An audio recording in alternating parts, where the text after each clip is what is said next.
Now let's turn to Ukraine, where there's been another night of Russian attacks. At least 3 people, including a child, were killed on the outskirts of Kyiv. 3 more were injured. Falling debris damaged apartment buildings and cars, while a fire broke out at a separate building. Ukraine's president is, meanwhile, making his first official visit to Serbia today. It's one of the few European countries to maintain close ties with Russia. President Zelensky is discussing economic and security issues with his Serbian counterpart Alexander Vučić at the presidential palace. Mr. Vučić has repeatedly refused to sanction Moscow following Russia's full-scale invasion of Ukraine in 2022, but has also supplied non-military aid to Kyiv. Our Ukraine correspondent Dan Johnson has more on the overnight attacks.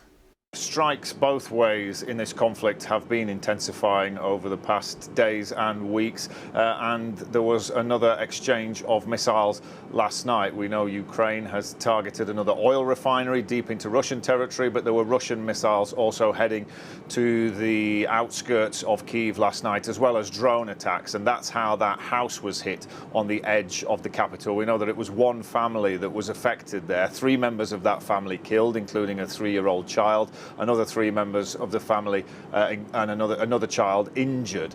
So that shows you the impact and the risk that there is around this city across the country for Ukrainian civilians. But the missile strikes last night, Russia says, were targeting a Ukrainian missile factory, one of the plants that is used to develop Ukraine's own long-range missiles to strike Russia. The Ukrainians have not confirmed that. They say it was a construction plant, a tarmac facility that was actually hit. So we'll have to wait for some more detail on exactly what the truth of that is, whether we'll find out exactly what the Russians are claiming is true or not. They've also hit ships off the coast of Odessa, cargo ships that the Russians say were being used to also convey military equipment. The Ukrainians deny that, saying that that port is only used to ship grain and other items for civilian use. So once again, it underlines the risk that the Russian missiles in particular are posing to people right across Ukraine, because this country simply doesn't have enough of the interceptors to keep its skies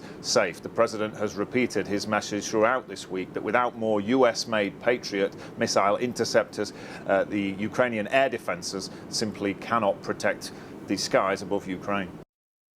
Our correspondent Dan Johnson in Kyiv.